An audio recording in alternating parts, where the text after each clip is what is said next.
नमस्कार, मी समीर बोंडला संदे, राहणार शुर्ली पुलाची।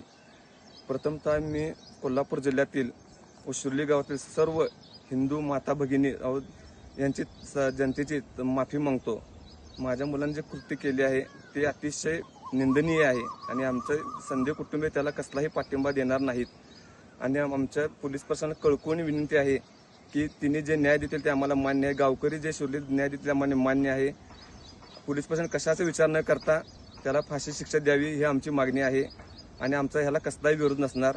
आणि प्रथम आणि एकदा मी शुर्ली गावातील सर्व हिंदू भगिनी भाऊ आमचे जे आहेत मी त्यांची माफी मागतो आणि जी पीडित तरुण आहेत त्यांची बी माफी मागतो आणि आम्हाला क्षमा करावी आणि आम्ही तुम्हाला काय मदत लागेल ते आम्ही त्याला करू आणि आमच्या मुलाला जे शिक्षा होईल ते आम्हाला मान्य आहे। पोलिसांनी त्याला फाशी दिली तर पण आम्हाला मान्य आहे आणि आम्ही याचा संदेह कुठलाही सपोर्ट करत नाही।